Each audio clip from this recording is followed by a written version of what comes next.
Sadako and the Thousand Pepper Crews. Chapter 6 Hundred of Wishes. June came with its long, endless rains. Day after day, the sky was gray as rain splattered against the windows. Rain dripped steadily full from the leaves of the maple tree. Soon everything in the room smelled musty. Even the streets felt clammy. Sadako grew pale and listless. Only her parent and my hero were allowed to visit her. The bamboo glass sent a Kokeshi door to cheer her up. Sadako liked the wooden doll's wistful smile and the roses painted on its kimono. The doll stood next the golden crane on Sadako bedside table.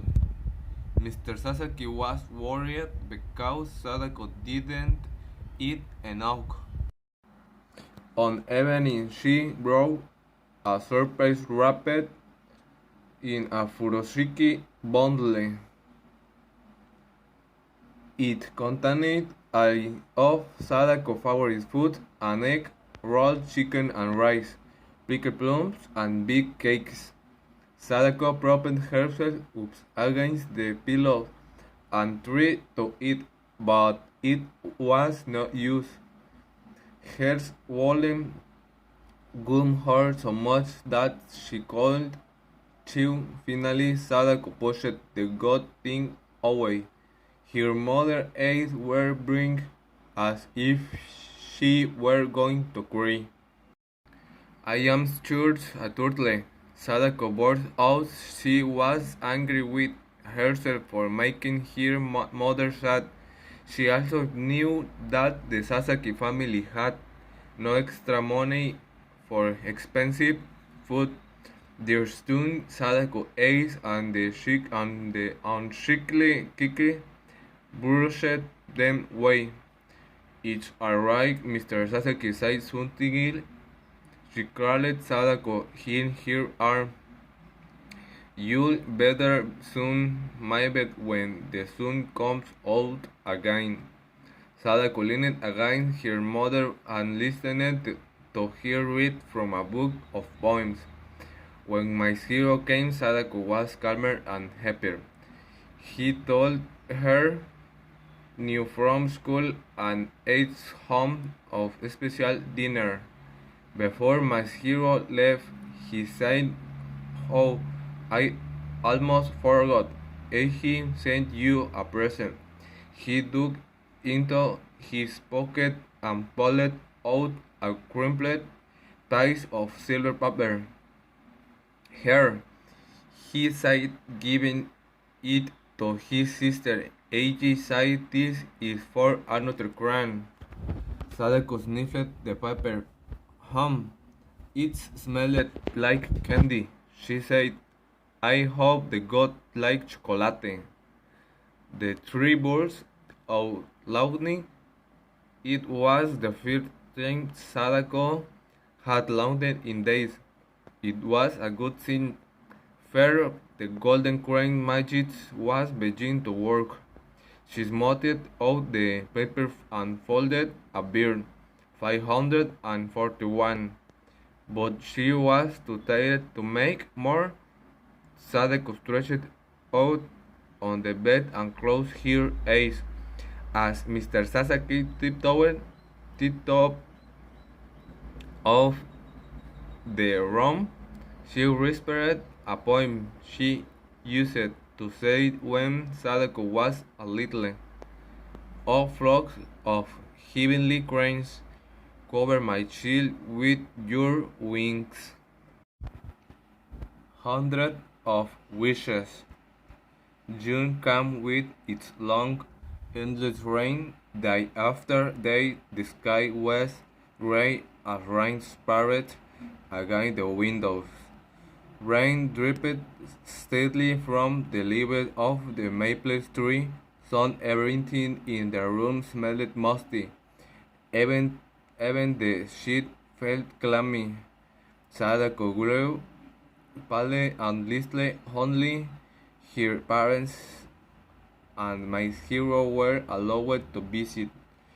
Here, the bamboo class sent a kokeshi doll to cheer up Sadako liked the wooden doll's wistful smile and the red rose painted on its kimono. The doll stood next the golden crane on Sadako bedside stable. Mr. Sasaki was worried because Sadako didn't eat enough. On evening, she brought a surprise wrapped in a furoshiki bundle. It contained all of Sadako's favorite foods and eggs, rolled chicken and rice, pickled plums, and bean cakes. Sadako propped herself up against the pillow and tried to eat, but it was no use.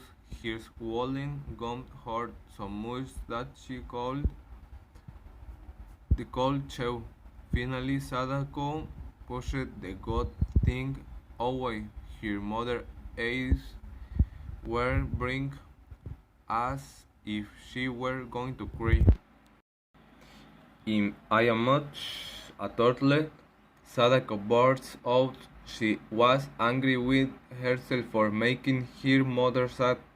She also knew that the Sasaki family had no extra money for expensive food. Tears stung Sadako's eyes and they quickly brushed them away. It's alright, Mr. Sasaki said suddenly. She cradled Sadako in her arms. You better song maybe when the sun comes out again. Sadako leaned against her mother and listened to her read fragments of poems. When my hero came, Sadako was calm and hyper. He told her news from school and ate some of the special dinner.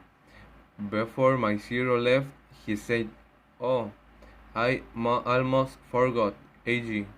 Send you a present." He dug into his pocket and pulled out a complete piece of silver paper. Here he again, he said, giving it to his sister. Eiji said, "This is for another crane." Sadako sniffed the paper. It smells like candy, she said. I hope the goods likes chocolate. There burst of laughter.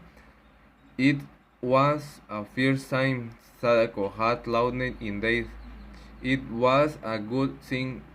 Perhaps the golden crane magic was beginning to work. She smelled out the paper and folded a beer. 549. But she was too tired to make more. Sadako stretched out on the bed and closed her eyes. As Mr. Sasaki tripped out of the room, she whispered a poem she used to say when Sadako was little. A flock of heavenly cranes cover my child with your wings.